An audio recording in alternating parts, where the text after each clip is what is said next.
convince his parents to forgive the young man that killed him. And they would not speak to me. I could not get back to them. And it took me probably 2 weeks to finally shake the spirit and say, look, I did my best. I can't get your family to forgive him. Only we can hope that, a higher power can get them to forgive him. But it was very sad. And yes, the spirits can come to you at any time if they want to. And I think in those situations, when people are unable to accept what they're hearing and they get angry at it, it all goes to the TV shows of your grandmother loves you and says she's happy for you and she's doing well.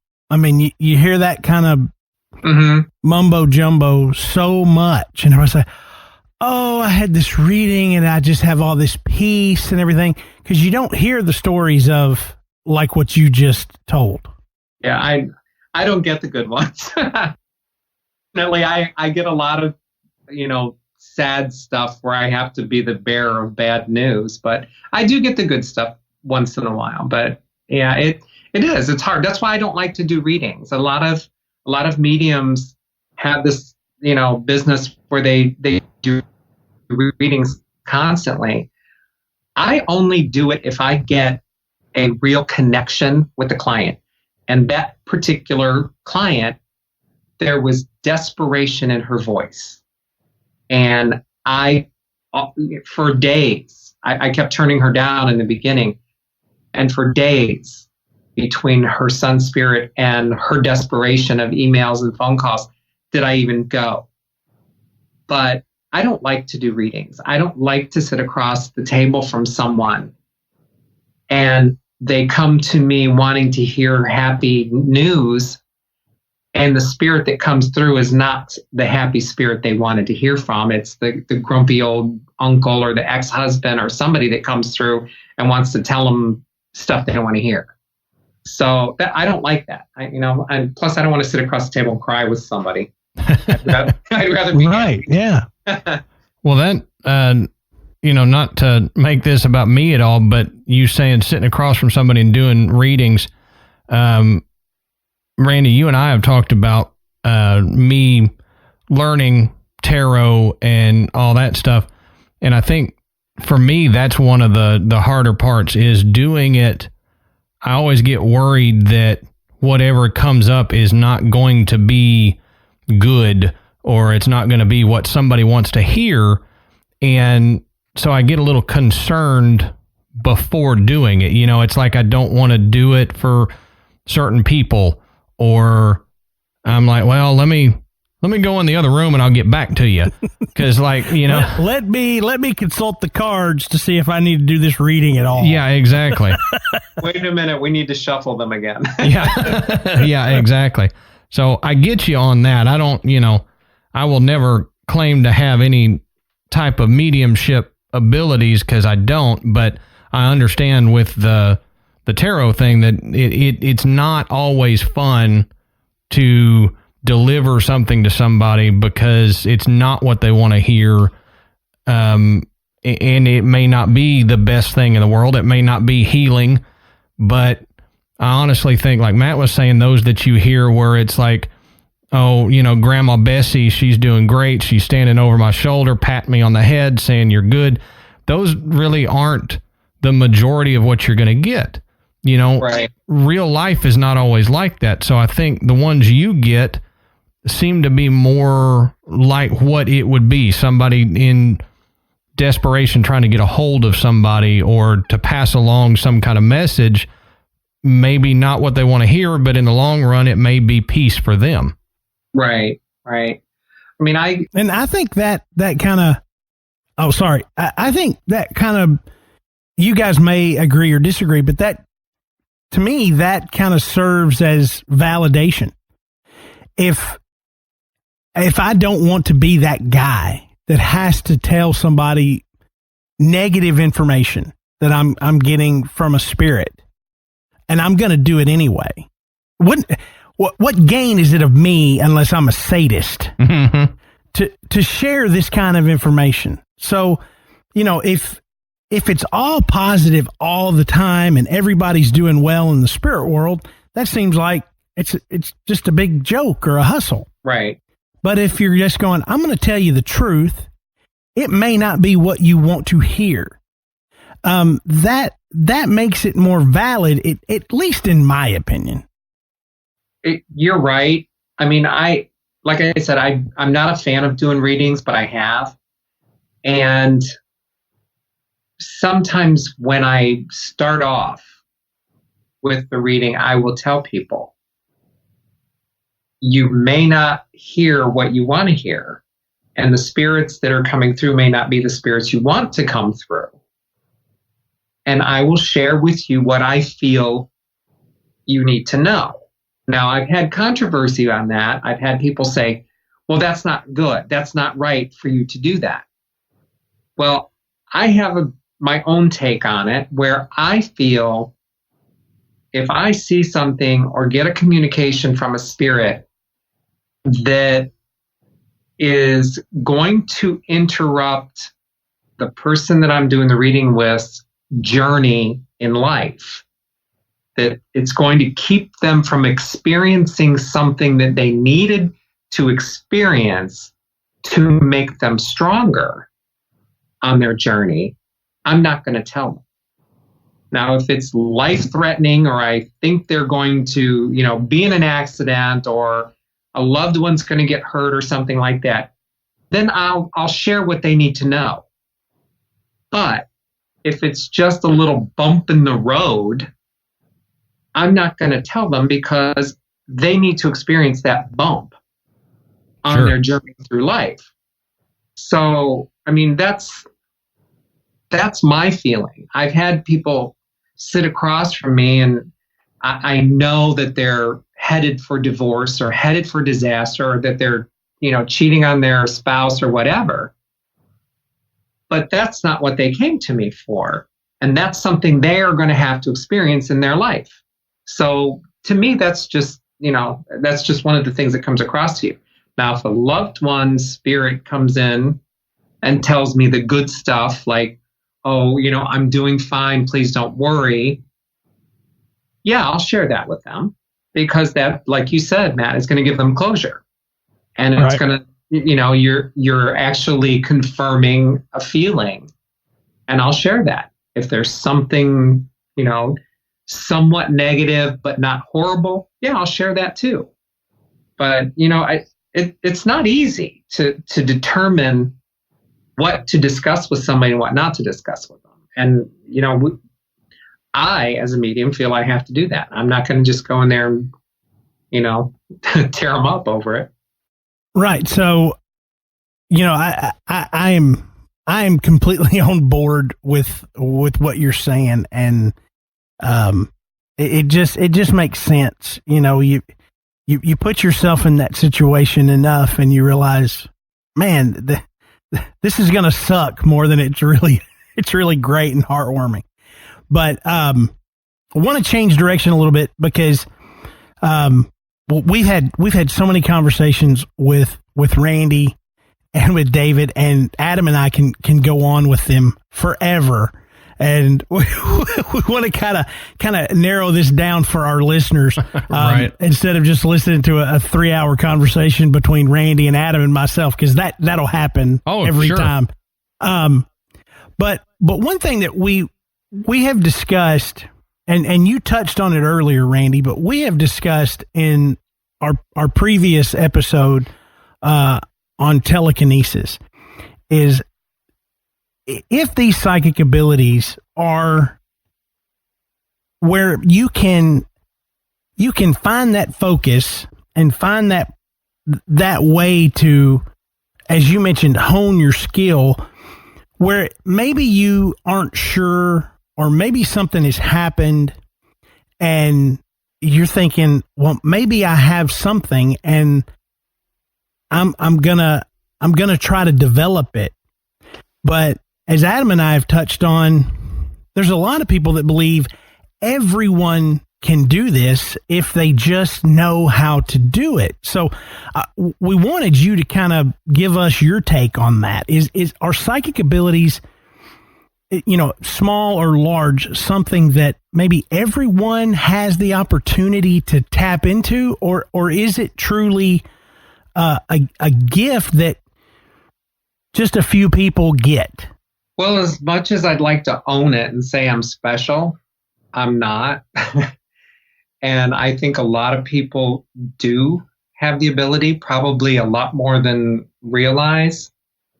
And that is something else we do talk about when we do the lectures, is people sometimes just don't understand why they have extreme cases of deja vu, or someone will start telling them a story and it's unfolding in their head where they know the ending of the story before the person's finished telling it.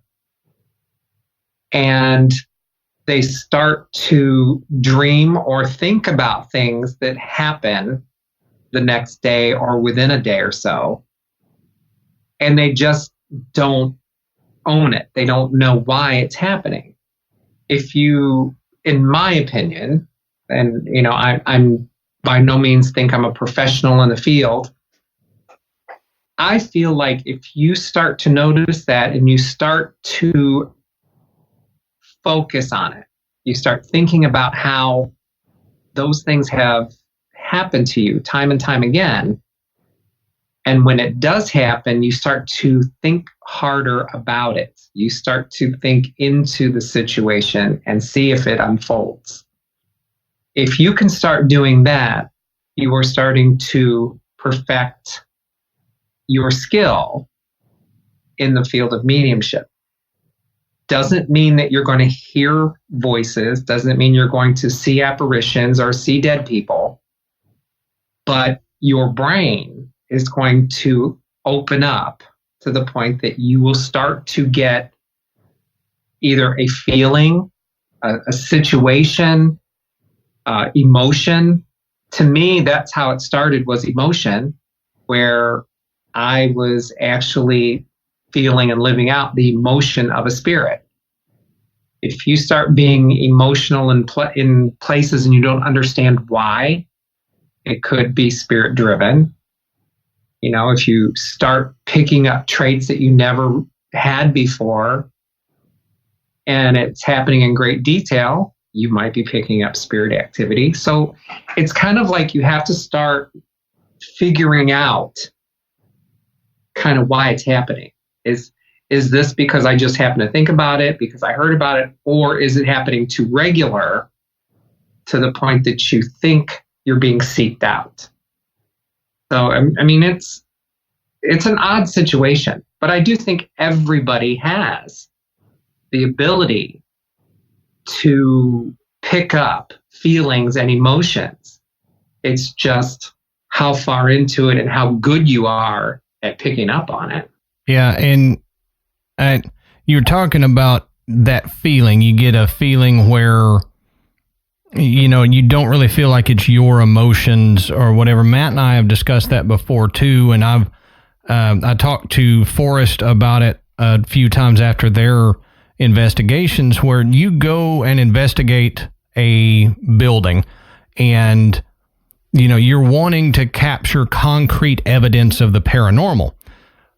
Well, honestly, in my opinion, and I could be way off base, but in my opinion, I think most of the interactions you have with anything paranormal, whether it be a spirit or whatever you want to call it, is going to be more emotional and more personal. It's not going to be a visual apparition that you catch on a FLIR camera or something. It's designed to be for you, and it's not for the whole world, and it's not for them to prove the existence of, ghosts or spirits or anything, but it's so that you can have that because you need that experience at that moment. And I think that's why it's so hard to capture evidence or prove anything paranormal. And that's what it made me think when you said you get those feelings, is because when you get one of those, maybe that's tapping into that primal ability that we all have to tap into psychic phenomena or whatever that you're actually heightened to in that sense. Maybe it's the dark room and all your other senses are gone and that's how you pick up on it. But I think that's a big part of paranormal investigation, period, whether it be psychic abilities or not, is a being overwhelmed by feelings that aren't your own. And it's I personally think it's cool to hear somebody with psychic abilities say something like that, because it kind of validates what I've thought for a while. Mm-hmm. And that's the biggest success for me, is when you get that validation. I mean, Dave will tell you I have what we call oh shit moments all the time. Right. For me to come up and just blurt something out, and as crazy as it sounds, when somebody validates it, I'm the first one to say, oh shit, I was right. I can't believe it. Because I can't say with certainty that everything I pick up is real. Mm-hmm. I can't just say, oh, this is what happened and that's it. I might be able to narrow down a situation. I mean, again, I'll try not to get too long-winded, but the same investigation we went on this weekend. We pulled in the driveway and next door is an abandoned house. Well, I didn't know, but the homeowner that we went to actually owned it. They just bought it a year ago. So, I ended up over there because the spirit was so heavy in that house that I went over there first. And as soon as I walked in, I said, the guy that lived here committed suicide. And I said he was growing weed in his upstairs. Why that came to me, I have a clue. And as soon as I said that, the husband and wife are looking at each other. Then they look at me and said, yes, we bought this house a year ago. The guy that owned it committed suicide. And when the sheriff came to take everything out, there were 80 pot plants in his attic. Did he leave 40 of them, though? Yeah. They cleaned it up pretty good because there was nothing there for me to pick up on. But for some reason, I knew this guy had, pot plants in his upstairs, and I pointed to where he killed himself. Wow. Oh, wow. That'll happen. You go somewhere for something, and all of a sudden it's like, oh, wait a minute, there's something going on over here. So, you can't always control everything, but those are oh shit moments for me, when I pick up something and I find out it's true. But yeah, validation, it's a big thing. Randy, you've touched on a lot of the negative aspects of having these abilities. And one thing Adam and I were curious about is, have you ever met someone or had any discussions with anyone that really truly felt that they had some psychic ability, but just for whatever reason refused to either accept it or investigate it, whatnot? Tell us what your experience with that has been. Not really a whole lot, but I am sort of working with, by family request, a young man that does have a lot of abilities, and he's just refusing to accept it. And I've talked to him on a couple of different occasions about it. He's ex-military. He's a hunter. He's in construction. His family is the same way. They're just, a great family. And the mother is beside herself because she knows her son has this ability and he knows it. But when you try to talk to him about it, he's like, no, I don't. No, I don't feel that. And he happened to be friends with the people that we did the investigation for this weekend. And I made him go into that house where the suicide was and had him come back and tell me what he felt. And he was almost spot on with everything that I had. So that right there, I kept saying, how can you deny that you have a gift when you went in and you picked up on the same exact things that I did, how could you deny that? And he's still fighting it, although he did want my phone number. So I think that's a step forward. I think he might want to actually talk about it. So, well, all right. Well, people just don't, it's one of those things. They don't want to be crazy. They don't want people to call them crazy. It's not like you've got somebody that's a really good basketball player and they just hate playing basketball. I mean, it's a bit different, and I guess I can understand. Depending on your situation in life, you may be afraid that if you open yourself up to other people to say, I can do this, maybe in a fashion of I can help you, or a spirit has communicated with me or indicated to me that I need to convey this message to you. I would imagine there's a lot of people that are going to look at you like you're crazy. Mm-hmm. And to just put yourself out there like that has got to be really, really scary. So I can imagine that there are a lot of folks that experience these things to a pretty severe degree that just absolutely refuse to accept it or to go any further with it. Go ahead, Ren. People are afraid that they're going to attract something negative. That a spirit's going to attach to them that's demonic or something horrible. Yeah. But is that a rational fear, Randy? It can be if you're not careful. I mean, but so is opening your front door without looking out. So it's kind of the same thing. If you're not careful what you're doing, yeah, you can invite anything in. And some people are like that. They don't have the confidence that they're going to be able to control it. And they are afraid they're going to let something bad in. Or they have family and they're afraid something's going to happen to their family from spirit. And it just kind of escalates. Well, Randy, we don't want to cut it short, but we are running long here because, like Matt said, we can talk forever. I know. I'm thinking he's going to have to edit some of this out because we're running over. Yeah, you'd be surprised how little I'm going to edit out, really. It's just going to be a long episode for everybody. But before we end the interview, is there anything you want to say to anybody that they may feel like they have any psychic abilities or they're, toying with that thought that, some of this sounds familiar and I feel like maybe I, am picking up on stuff that normal everyday people are not picking up on. Is there anything you want to say to them that would help them out or where they can find answers or help or anything like that? Well, I don't want to tell anybody to jump into anything. I believe that everyone should have caution in what they do, especially if you're unfamiliar. But there's a lot of good books.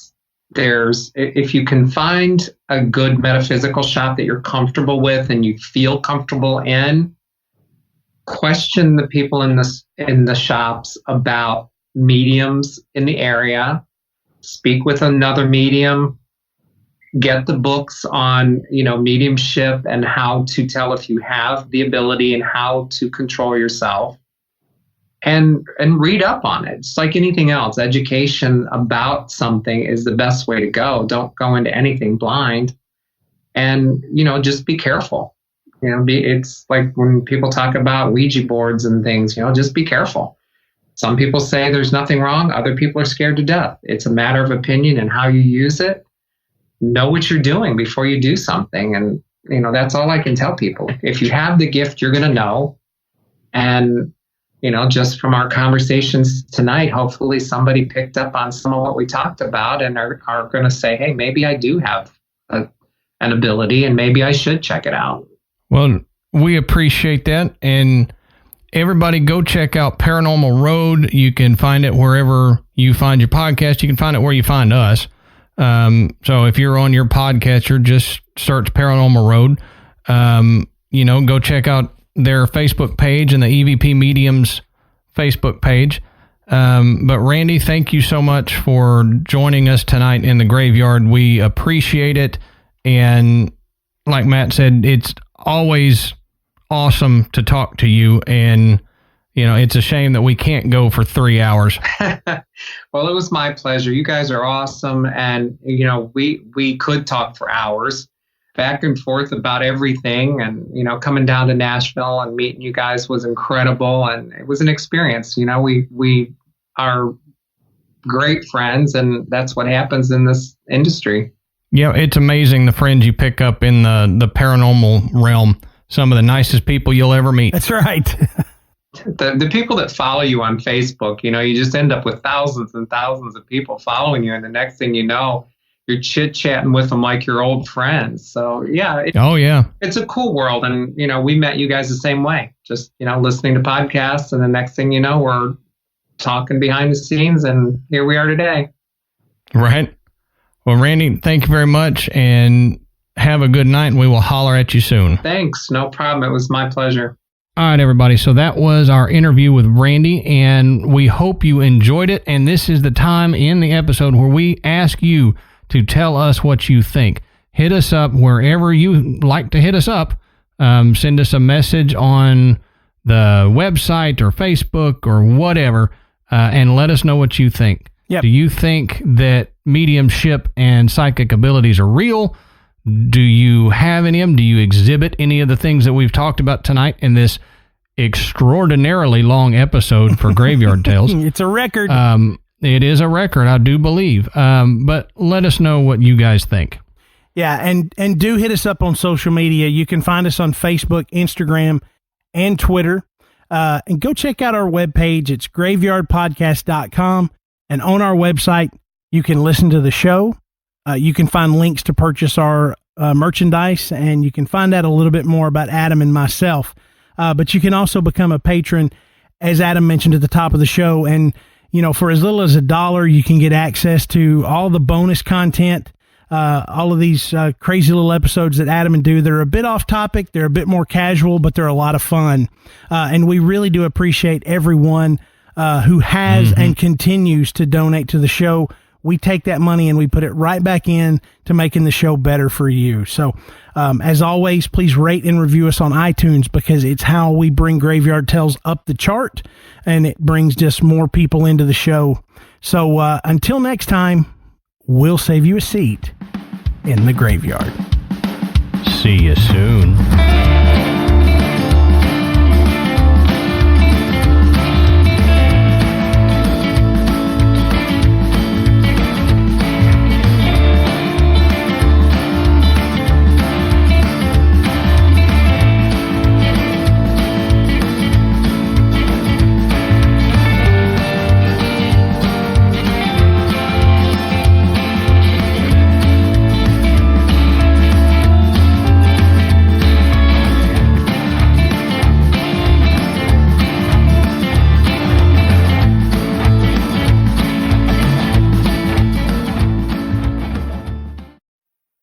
It's easy to support Murderific. Subscribe to the podcast on iTunes, Spotify, Podbean, or wherever you listen. Follow me on social media on Instagram at Murderific Podcast or Twitter at Murderific BPC. Like what you hear? Rate us 5 stars on iTunes and tell a friend.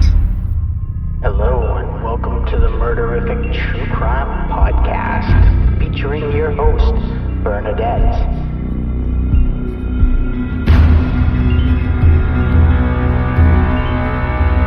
Content warning. The Murderific True Crime Podcast contains offensive language and will have information about kidnappings, torture, murder and sexual assault. It is inappropriate for children or the faint of heart. Hi everyone, welcome to Murderific episode 24.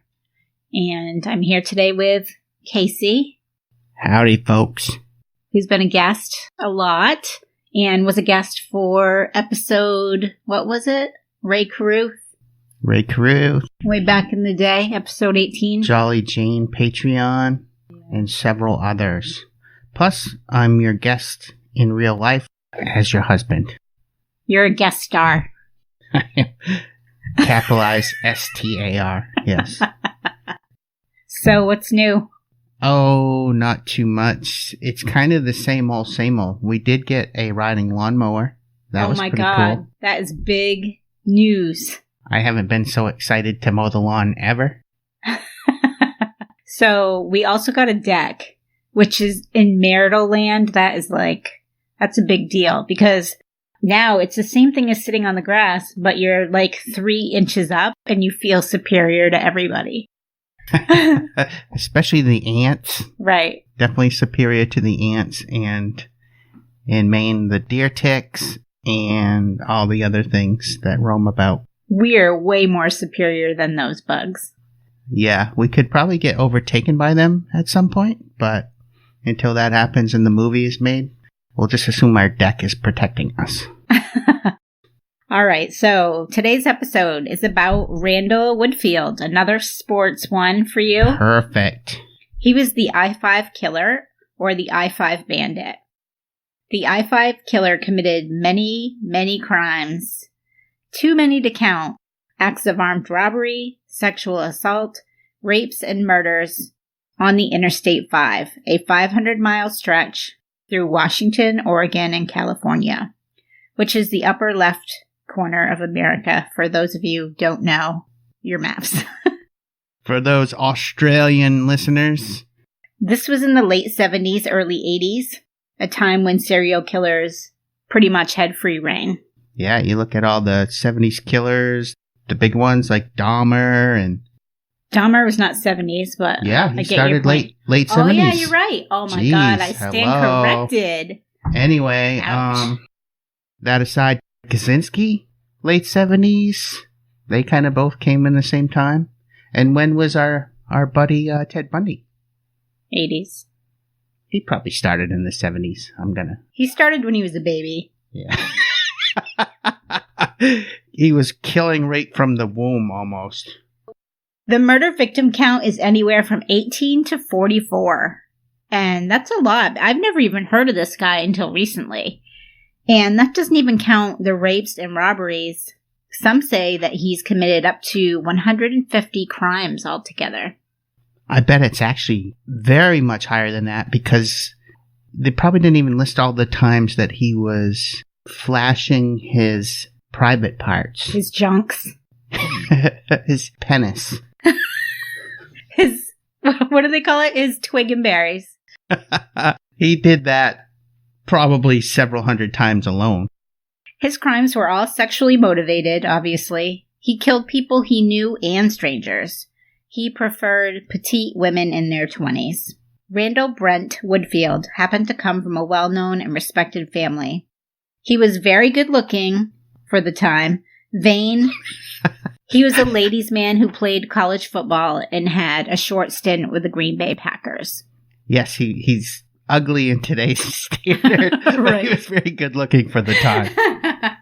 Unlike other serial killers who have cool-off times between their murders, Woodfield's crimes, when he started murdering, came on fast, and he escalated his behaviors rapidly.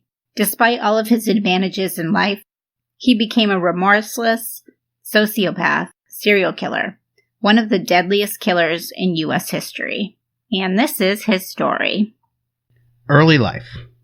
He was born December 26, 1950, in Salem, Oregon.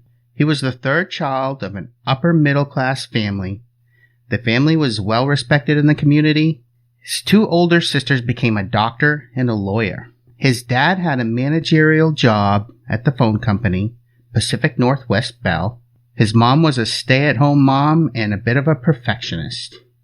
His two older sisters would babysit him. It was a very normal, almost boring upbringing, at least compared to other serial killers. He had no bedwetting behaviors, no abuse in his family, no neglect. He was popular in school. He was a football star in his high school in Newport and Portland State University. He was 6 feet tall, hardly any body fat, well-defined muscles, and a porn mustache. He was very confident with lots of girlfriends. He was very egotistical. During his teenage years, he began showing disturbing behaviors. At 13, he was already a peeping Tom. He started exposing himself in junior high and was arrested for indecent exposure in high school. He was a football star in high school, though, and his football coaches covered up a few incidents of Randy's behavior, such as one time he was standing on a bridge exposing himself to females. He went to a therapist because of this behavior at his parents' urging. Nobody really took those things very seriously back then, like streaking was a thing and peeping Tom was a thing, and nobody made a big deal about it. But really, now we know that that behavior is a warning sign. Yeah, back in the 70s, man, that was just, he exposed himself. All right, Randy, put your penis away. Go to bed. Go to bed. And just don't do it again, okay? Sure, okay. So then again, the day later, he's out there exposing himself again. And there was no jail time or anything for that. No. In fact, when Woodfield turned 18, his juvenile record was expunged, which set him up for college. When an NFL scout came to see Randy in high school, they were impressed with his hands and athleticism. Quote, Randy runs decent routes and he's good to the outside. Quote, they wrote down things mostly about his speed. He ended up playing for Portland State football with a team called the Vikings. The coaches and teammates and friends of Woodfield all have varying stories about him. Seems like he was a different person to everyone that he met. Some said he was quiet and a bit odd. Some people thought he was off. The freshman quarterback at PSU in 1973 said about Randy, quote, he really didn't fit in. He'd make out-of-the-blue statements that were off the wall, end quote. Charles Stoudemeyer said, quote, Randall was very vain. He was always grooming himself. That even carried over to the way he played. He seemed like he was interested in looking cute out there than getting the job done, end quote. One of Randy's coaches in college, Gary Hamblett, said, quote, he was the nicest, most gentlemanly kid I ever knew, end quote. In fact, when a reporter called the coach years later and asked if he had heard about Randall Woodfield being the I-5 killer, he said, quote, that can't be. Probably the wrong Randall Woodfield, end quote. Another teammate who didn't want to say his name said, quote, he was a little strange, maybe stranger than we thought. You just had a bad feeling about this guy, like there was something underneath the mask. Yeah, it seemed like some people really understood who he was, just some mysterious guy, some jackal. And he fooled a lot of people, though, thinking that he was a gentleman. Randy was even in a small Bible study group in college and came across as spiritual to some people. At the same time, he was frequenting topless clubs. He would date strippers. He had parties and lots of different girlfriends. So maybe like he was trying to have this squeaky clean image for his family, or he had these intrusive thoughts that he was trying to control, and maybe that's why he went to Bible study. But who knows? In typical Randall fashion, he was arrested many times in college also for indecent exposure. 4 times in college. In college, he allegedly ransacked an ex-girlfriend's home, but he was found not guilty of that in a jury trial because of lack of evidence. Drafted by the NFL. Randall was drafted by the Green Bay Packers in 1974. He was the 428th pick in the NFL draft in the 17th round. What does that even mean? It means at that point you're sort of taking chances on people you're not sure are going to actually make an impact. If you're, usually the first round is where they believe the top performers are going to be. So, Randall was somewhat fast. He actually wasn't really that fast compared to today's standards, but he was sort of it was a gamble pick. Oh. So obviously the Packers did little to no background checks on Randy, or they may have heard rumors about his past and sort of took a gamble on him, as we said. Even if the Packers had done a background check, they probably still would have picked him up. This is the NFL we are talking about after all. They have a blatant history of brushing things like that under the table.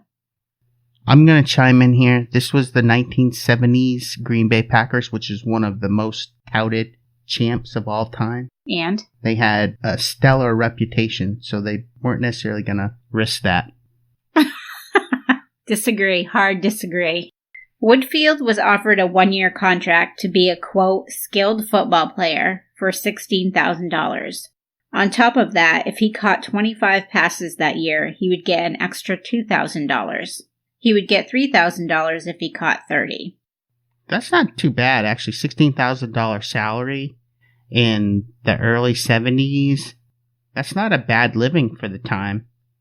And especially for a 428th round or 428th pick in the draft.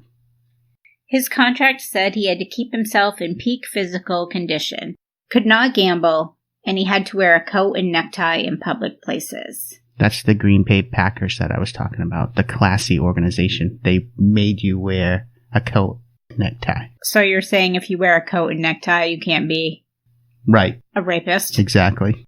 I like your reasoning. Ted Bundy good. Ted Bundy never wore a necktie, did he? Randy quit his job as a burger chef and quickly signed the contract with the Green Bay Packers. He also left college 3 semesters off from graduating with his bachelor's degree. Randall went to a mini camp in Scottsdale, Arizona that April. He spent months staying in shape and working on his football skills. In June, he went to the Packers training camp in Wisconsin, and they listed him as the wide receiver for the team. Woodfield said at the time, quote, "I'm pretty excited. I'm just really thankful for the opportunity," end quote. Some of the guys in the camp got cut pretty early, so Randy was confident he would get to stay on with the Packers. The Packers, though, were not so confident in Randy's abilities. He was cut before the season even began on August 19th, 1974. Ouch. Yes. Wasn't meant to be. Packers officials would not publicly comment on why Woodfield was let go. I wonder. It's pretty obvious that he likely continued to expose himself and got into some extracurricular activities instead of focusing on the minicamp and getting ready for the NFL. Just imagine being cut from a major franchise like the Green Bay Packers. That was definitely a major blow to his ego, and he was totally devastated. Yeah, I can't imagine something like that. You probably tell everyone, your family, you're going to be part of the Green Bay Packers, and then all of a sudden you're not. That's a soul crusher, really. Yeah. You went from, you said he was flipping burgers, right? Yeah. So he was a burger cook who had a shot at an NFL life, and the salary was pretty decent. He had the shot of making it big time, but he was cut. Randy decides to not return to Oregon, but to do some semi-pro football. He was hoping to get noticed by the Packers again and maybe get picked back up. He was dropped from his semi-pro team after only 1 season. Though no reason was given publicly, it was heard that there were off-field concerns. Quote, unquote. That's the Is that off-field concerns. You hear that regularly in the football world. Meaning his bad behavior was getting noticed and affecting his job. He had more arrests and more than 12 flashing incidents at this time. That's a lot. You would have thought he would have learned from getting cut from the Packers the first time, and that there'd be no possible way for him to return to the NFL if he kept doing that. He just couldn't help himself. Woodfield must have known at this time that his football dreams were definitely over and that no other teams were coming to get him. He drove back to the West Coast, and a new part of his life started. Woodfield was very, very close to getting his college degree in physical education, but decided to not go back to school. Instead, he began drifting in his life, job to job, apartment to apartment, girl to girl. He had no purpose anymore, and his anger at life started to come out. Now would be a good time to take a break for a promo, so here it is. Hi, I'm Jamie, host of Murderish, a true crime podcast that provides a 3D look at gripping murder cases from beginning to end. You'll get to know the victims and perpetrators, how their worlds collided, and what went down during trial. I also share some of my own personal experiences, like the time a stranger came into my bedroom at night. Yeah, that really happened, and I walk you through all the details of that terrifying night. Have you ever wanted to be a fly on the wall during a murder trial? You'll get that opportunity on Murderish, as I share my experience being a jury foreman on a first-degree murder trial. Search Murderish in your favorite podcatcher app, hit subscribe, and start binging. And remember, listening to this podcast doesn't make you a murderer. It just means you're murder-ish. Start of attacks. In early 1975, a series of attacks on women started. An athletic man with a knife would go up to women, rob the victim, and demand oral sex and then run away. The police set up a sting operation, and a female cop took a leisurely stroll in a park. Randy took the bait and jumped out at her with a knife. March 3rd, 1975, of course, he was instantly arrested and charged with robbery. He also had the officer's decoy money on him, so that didn't help his cause. He told the police a sob story about how he was trying to be a Christian, but he had some sexual issues and impulse control problems. He also told them about his steroid use, maybe as an excuse for his behavior. He ended up pleading down to second-degree robbery. He spent 4 years in prison, from April 1975 to July 1979. As soon as he got out, he went to his 10-year class reunion, showed off his muscles, and bragged about his time with the Packers. Apparently, the two blows of being let down from the Packers and spending 4 years in prison didn't stop his vain, braggart persona he showed to everyone. He started losing menial jobs. He lost some bartending jobs. His girlfriend started dumping him. Women started telling him no. Oh boy, you know what that means. Yes. It's the start of all problems. Men can't take no. Some men. No can't means take no. He sent one of his naked pictures to Playgirl for consideration. So did I, actually. Oh, did you? I didn't hear back for some reason. I didn't see that issue either. I didn't hear back. He received a letter back saying, "Congratulations. You have been selected for possible consideration in Playgirl. You have been selected for possible consideration in Playgirl's Guys Next Door feature." You know, I think I looked at Playgirl a couple times when I was really young. I'm sure you did. Maybe more than once or twice. I think maybe I did. Okay. 7,000 issues. Backlog. Don't go in the attic. Also. So now the crime wave really begins because women were telling him no, and he couldn't handle it. We've seen that story play out a million times, and we've covered a bunch of cases like that. Yeah. I'm going to give a disclaimer here. I know there's one at the beginning of the show, but the content from this point on is going to be very brutal and triggering, and will speak about rape. So be warned.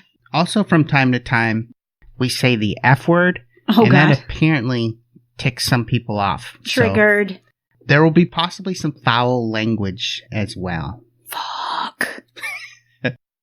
On October 9th, 1980, Cherry Ayers, who was an X-ray tech and a former classmate of Randy's, was raped and murdered in her apartment in downtown Portland, Oregon. She had been bludgeoned and stabbed multiple times in her neck. She was found on October 11th by her fiancé. Sherry and Randy had known each other since second grade, and during Randy's 4 years in prison, they had exchanged letters. They actually had reconnected during that high school reunion. Woodfield was immediately thought of as a suspect because he had just gotten out of prison, and Sherry's family also gave Randy's name to the police.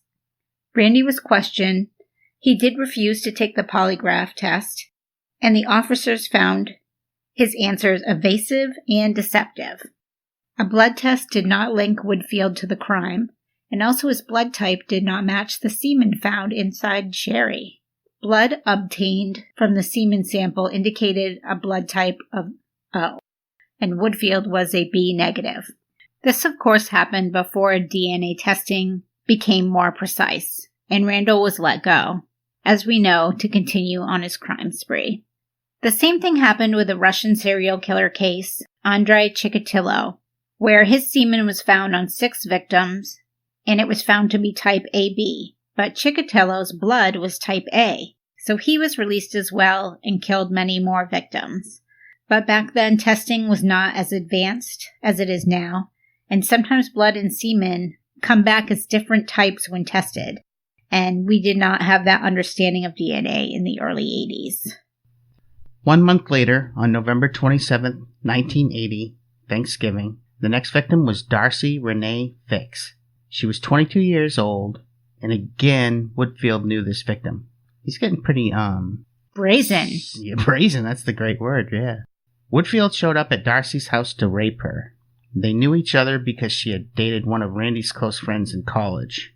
There was a man named Douglas Keith Altig, age 24, at Darcy's home, so everything didn't go according to Randy's plan. He shot them both to death, execution style, with the victim's .32 caliber revolver, which Randy decided to take with him. So he used Darcy's own gun to kill her. He ad-libbed that one. He was questioned again because he knew the victim, but again, he was let go. There was no concrete evidence to hold him in custody. This guy's just going around killing his friends. Yeah, it's not the best sample to start killing people from. Woodfield's crimes started coming fast and furious, rapidly accelerating. December 9th, 1980, a man wearing a hoodie, a fake beard, and a Band-Aid or athletic tape on his nose robbed a gas station in Vancouver, Washington. He had a gun on him. Later it was found that Randall thought the tape on his nose would prevent him from being picked out of a lineup. Oh, Randall, you're so smart. He's so clever, using football tape so the police will never track it down to a football player. 4 nights after that, on December 13th, he robbed an ice cream store. Which is something I would totally You do. would do that. What flavor would you steal? Probably cookies and cream. And you wouldn't even take the money. No, who's going to go through all that for $20 in the register when you get a whole gallon of cookies and cream? I would get you some pistachio or something. Thank you. 1 night later, a bearded man robbed a drive-in restaurant in Albany, Oregon. December 21st, which was 1 week later, an athletic bearded man with athletic tape on his nose forced a 25-year-old waitress, who is unnamed, into a restroom and forced her to masturbate him with a gun pointed at her. She survived. Oh man, that is rough. On January 8th, 1981, he held up a gas station, one that he had robbed before. This guy gave no fucks, but he forced the female clerk to show her breast to him after he took the money from the cash register. He's just robbing and raping. January 11th, he robbed a market. January 12th, 1981, he shot and wounded a woman, a grocery clerk, in a store in Oregon. Her name was Susie Bennett, and she was 20, and she survived. Police started calling this criminal the I-5 Bandit. Every crime happened within 2 miles of an interstate exit. Police thought these crimes were all the work of one man. They didn't know the criminal drove a gold Volkswagen Bug up and down Interstate 5. They also didn't know that every time Randall got turned down for a date or rejected from anyone, he would go to find a new victim, sometimes within minutes. Can we talk about the number of killers who drove Volkswagen Bugs? I only know 2, but maybe there's more. Maybe it's just a popular car. Yeah, it was, actually. It wasn't that common. January 14th, 1981, a man broke into a house who looked like the I-5 Bandit and sexually assaulted 2 sisters, aged 8 and 10 years old. Death. 8 and 10. I mean, he liked younger women, but we didn't know he was a pedophile. I just think he wanted to hurt women. January 18th, 1981, in Oregon, a man wearing jeans and a leather jacket, matching the I-5 Bandit description, goes into an office building at night where Sherry Hull, 21, and Lisa Garcia, 20, who were cleaning the building at the time, were working.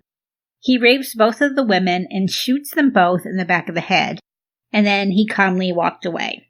20-year-old Lisa Garcia survived, though, luckily, and she called the police herself. Apparently, police saw a man matching the description a mile away, and they drove right by him because they didn't think the perp could have run so far so fast. That's pretty scary. They just saw this guy, and he matched the description, but they were like, oh, he's so far away, there's no way it's the same guy. And it probably was him.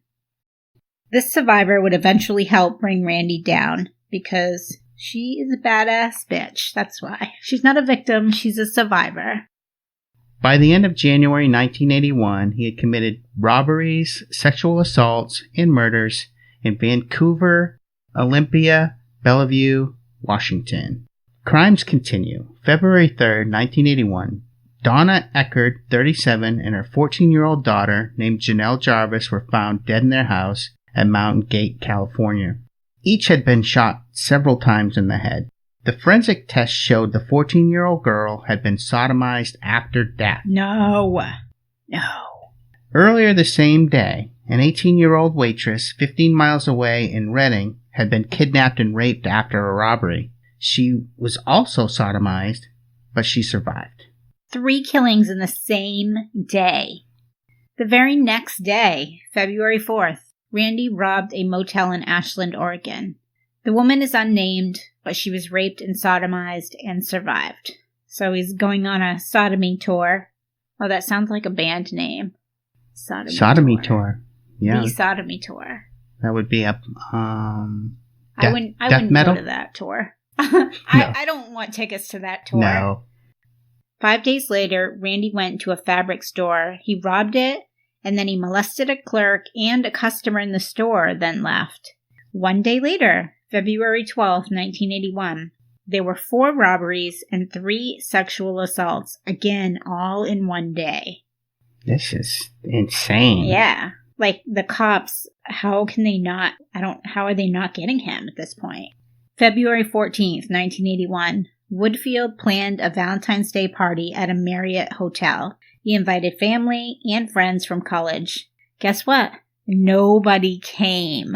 Oh my God, no one. The very same day that no one showed up to Randy's party, he went into Julie Ritz's house and she was shot. Julie also knew Randy. He had worked as a bouncer and he used to let her in the bar repeatedly with her fake ID. So he had seen her license and he knows where she lived. Her mother had even cautioned her daughter on the same day, saying to be careful because there was a dangerous person on the loose. He got to her house at 2 a.m. and around 4 a.m. he raped and killed her. In those 2 hours, Randy and Julie had some wine and she had just started making a pot of coffee when he attacked her. So they were just hanging out and she probably felt safe. Yeah, this was somebody she knew. The police were starting to narrow things down to Randy Woodfield by late February. But before he was arrested, he committed 3 more sexual assaults. Investigation. Detectives started making a case log where Randy had happened to place calls with his calling card at payphones near the murder sites around the times the crimes were committed. Now, for you young listeners out there, before the invention of mobile phones and easy access to cellular phones, they actually had calling cards where you could use payphones to call people with. Instead of putting 25 quarters in to make a long distance call, you could punch in 25 quarters? You could just punch in a few numbers from a calling card and make a long distance call. What year were you born again? 1919? 71. 1919. Do you remember the calling cards? Of course you do. I never used a calling card, and I also never used a payphone.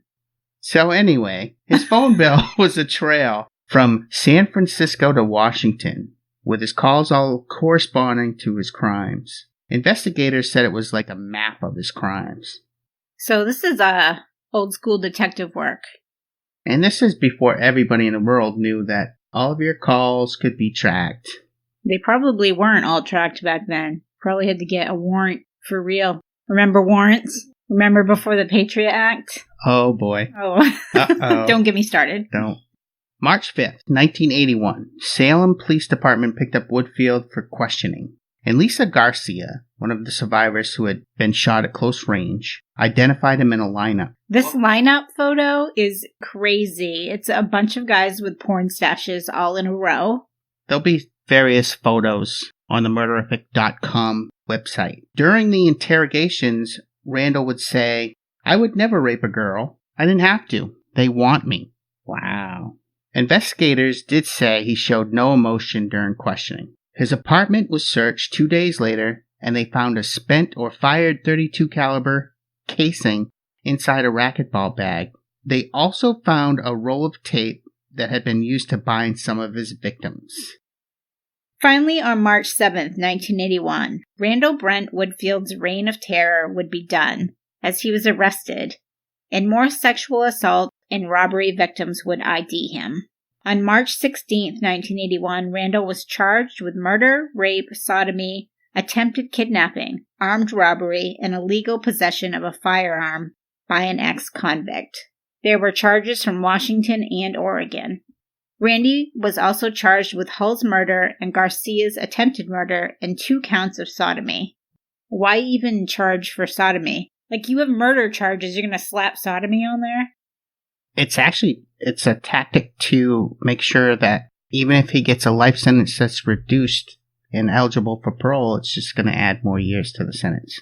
Hopefully to keep him in there longer. Randy entered a plea of not guilty. In the summer of 1981, the trial began for the Hull murder and Garcia's attempted murder. The prosecutor was Dick Van Dyke's son. His name was Chris Van Dyke, and it was his first murder case. So he was the actor's son. Of course, most people probably don't know who Dick Van Dyke is. I do. You do, because you were born in I'm 1900. Old. The prosecutor said the accused was, quote, an arrogant, cold, unemotional individual. Probably the coldest, most detached defendant I've ever seen. The prosecution had armloads of evidence and overwhelming evidence. Also, the prosecution had survivor testimony from Randy's rapes and murders attempt. The prosecution had Lisa Garcia testify against Randy, and it was pretty key to putting him away. She faced him and pointed out her attacker on the stand, recalling her horrible encounter with Randy 5 months earlier.